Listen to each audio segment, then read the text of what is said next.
é difícil você imaginar que eles não pensam neles ao estipular as leis. Nós estamos diante de uma reforma política que já está na gaveta, né? Doutor, tem assim, na cabeça do telespectador, e até na minha cabeça, amanhã eu chego aqui no nosso programa, nós temos uma pauta, apertou-se o botão de enviar, sende, enviou, eu tenho a pauta e amanhã tem outro entrevistado, a gente vai entrevistar e a vida segue.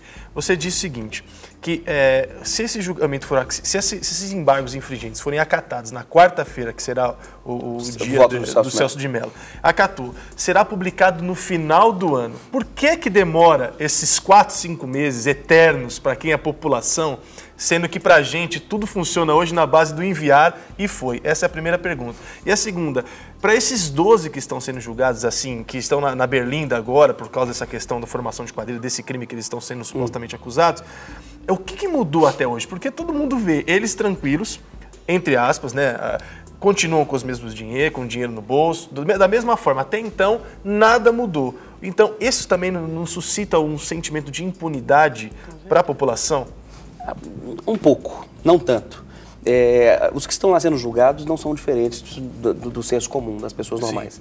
Se sua carteira está vencida, a carteira de habilitação está vencida, na hora que você passa uma esquina e vê um guarda ali, dá um frio na barriga. Né? E você vai pensar, se ele me parar... Tomara que ele não me pare. Tomara que ele me pare, e às vezes tem hora, né? Deixa parado. Então, para eles também não é diferente. Na hora que eles entram no avião, na hora que marca, você acha que eles estão dormindo? Talvez a gente pense, eles sofrerem isso não é nada perto do que eles fizeram, mas eles não estão dormindo. Sim. Também não somos nós a julgar, né? Exatamente. Então, quer dizer, o dano e o sofrimento do julgamento já é enorme. Não, tem a ver com o que você falou. Quando alguém te questiona, como é que se defende um criminoso? Não, eu não estou dizendo que ele não é um criminoso, estou diminuindo a punição dele, porque ele tem alguns direitos. Que o Genuíno, o Zé Disseu, o João Paulo e os outros 20 e poucos são criminosos, ninguém tem dúvida. Já estão rotulados como criminosos. Sim. O que está em questão é o seguinte... A mídia já os julgou.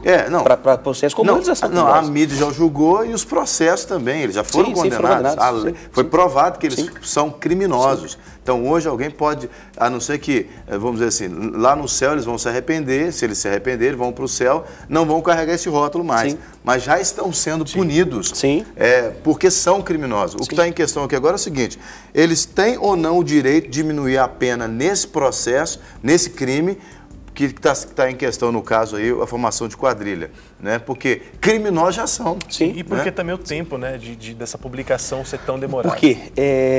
O sistema jurídico em si é muito moroso e muito complexo. Uma publicação mal feita, ou feita de forma irregular, ou não dando a publicidade correta, gera um outro problema de nulidade no processo que é muito pior. Então, se for feito de qualquer forma ou simplesmente feito, pode gerar lá na frente, daqui a 2 anos, uma discussão de nulidade, porque isso não foi publicado da forma correta. Nós temos que imaginar ali que são 22 réus, cada um desses com 10 advogados. Né? Então, ali nós estamos falando de 250, 300 pessoas trabalhando no processo, fora os que estão lá dentro trabalhando. Depois que eles julgam, os ministros julgam, eles vão pegar aquilo que eles leram lá, e vão assinar e mandar publicar aquilo. Então aquilo volta para o gabinete deles, para eles reverem o português, sei o quê. Então não é também na hora. Apesar de eles estarem lendo aquilo ali daquele jeito, a publicação daquilo não é instantânea. Por isso que demora esse tempo todo. Então não é algo... E outra coisa, existem outras tantas coisas na pauta para ser publicada. Não é só isso, né? Não é só o mensalão. Não é só o mensalão. Então tem outras coisas lá na pauta já para serem publicadas no próximo mês. Entendi. Então é a mesma coisa, gente. A consulta a agenda já está lotada no próximo mês. Encaixar isso, por que eles demoram tanto para encaixar de novo? A agenda já está marcada, não tem como, agora esse aqui vai lá para o final da agenda. Então essa máquina, ela é muito lenta de se mover, por isso que demora isso tudo. E em relação a eles terem o benefício ou não dos 4 anos, ou a redução ou desses crimes, é a lei que define isso ou não.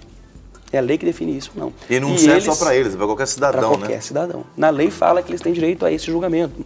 Então, eu sou a favor dos embargos infringentes, apesar de estar cansado, como toda a população, de ouvir falar do mensalão. Sim. São duas coisas totalmente distintas, né? Daquilo que a gente imagina, daquilo que a gente quer, do imaginário e do ideal.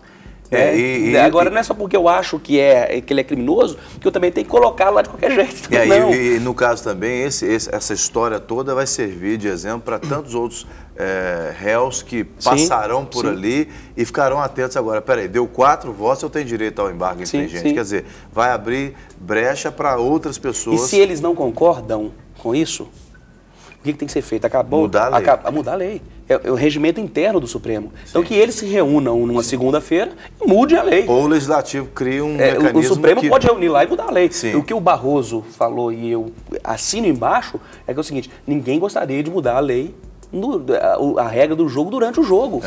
Agora, tu tá jogando, você vai mudar a regra do jogo? Por exemplo, meu time, falando nisso, o seu time tá melhorando, né? Você viu? Nosso trabalho. Nós também.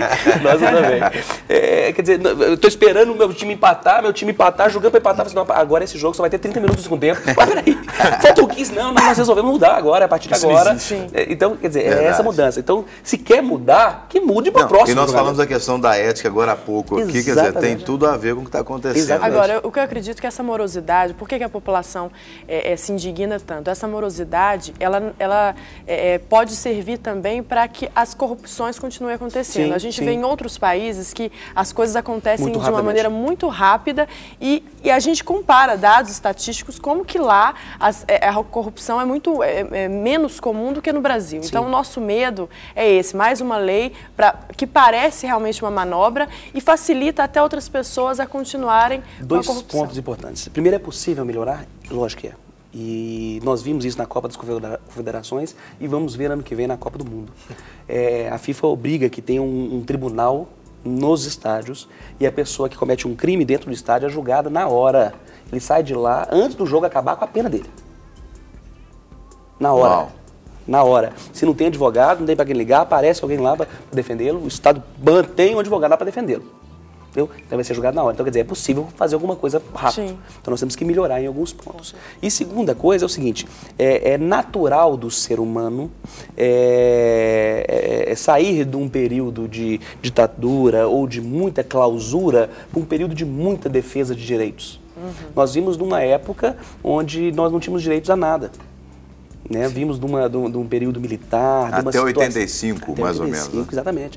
Então, onde nós não tínhamos direito a nada. Então, a Constituição que foi feita em 88 quis garantir, as pessoas que votaram naquela Constituição eram aqueles que não tinham tido direito a nada. Então, eles queriam garantir direito a tudo. Mas é um velho ditado, por isso que não comeu melado quando come se lambuza. Então, por isso nós temos muito direito de defesa. Por que todo mundo tem direito a recorrer? Porque as pessoas que fizeram essa lei saíram desse momento.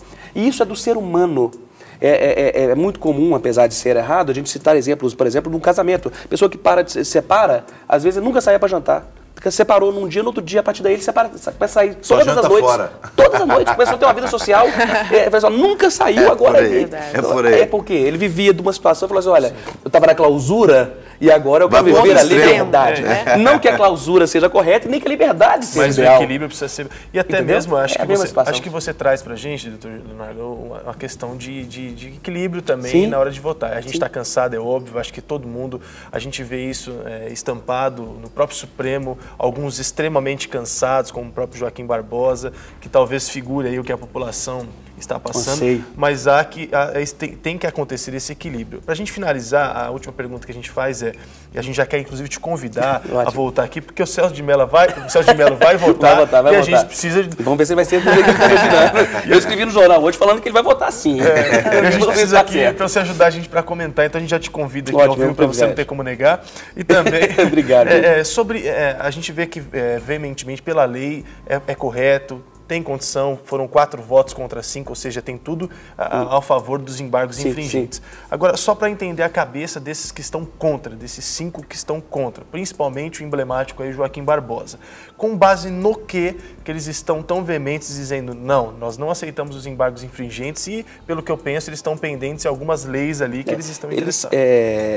O judiciário, eu costumo brincar, quando a gente ministra aulas, que quando a pessoa chega e senta na frente de um advogado, a gente pergunta se é para acusar ou se é para defender, porque a metade dos livros do lado de cá são para acusar e as metades do livro do lado de cá são para defender. Então, existe argumento para as duas coisas. E aqueles que estão tão veementes, Joaquim Barbosa, eu acho, eu não o conheço, nunca conversei com ele, mas a impressão que me dá é que ele quer levar a cabo aquilo que ele sonhou. E por isso, tão veementemente, ele cria algo no imaginário dele, de que terminou uma situação que existe, porque ele quer defender que acabe esse processo. Tá? Mas nós não podemos acabar qualquer processo a todo custo. Mas que existem argumentos prós, existem. Dentre eles, o Marco Sérgio César falou exatamente a mesma coisa. Ele falou assim, que nós quer dizer que o Supremo de amanhã será melhor que o Supremo de ontem? Porque exatamente isso, o próximo que vai julgar já mudou. E se mudou, e se os votos forem diferentes, nós estamos falando que o de hoje é melhor que o de ontem. Né? Como eles mudam... Pelo menos deveria ser, né? Então... Olha, nós temos, para encerrar mesmo, nós temos uma pergunta de um telespectador, Moura, ele é de Belo Horizonte, Sim. E ele está indignado, querendo saber o seguinte, por que esse pessoal que já foi condenado, inclusive esses 12 que estão aí nesse lenga-lenga, como a gente diz por aqui em Belo Horizonte, não tiveram seus bens, seu patrimônio retido pela lei, já que foram condenados. E muitos deles com penas de multa, né, de 2 milhões. Exatamente. Porque todo mundo tem direito de esperar transitar em julgado. Um dos benefícios da lei é que o réu espere o final do processo para que ele possa cumprir. Tá? Em pouquíssimos casos, a pessoa começa a cumprir antes do final do trânsito julgado. Como, por exemplo, podemos citar o caso do Bruno, que já pagou 4 anos, talvez, da pena dele antes do julgamento final. Tá? Quer dizer, ele já estava lá, já estava pagando. Mas ele teve a prisão preventiva determinada. Exatamente. Por quê? Por questões de segurança dele, por questões, talvez, com receio da pessoa fugir. Então, existem umas regras para serem seguidas.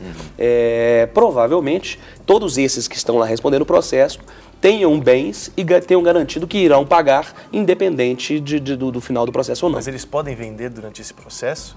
Digamos assim, por exemplo, o cara tem 5 Passa casas, por nome do ele pode fazer isso ou durante esse processo isso se é já analisado, não fizeram, né? se tiver que pagar multa? Isso é analisado durante o processo, mas se não houve uma determinação no processo para que eles não façam, eles podem fazer.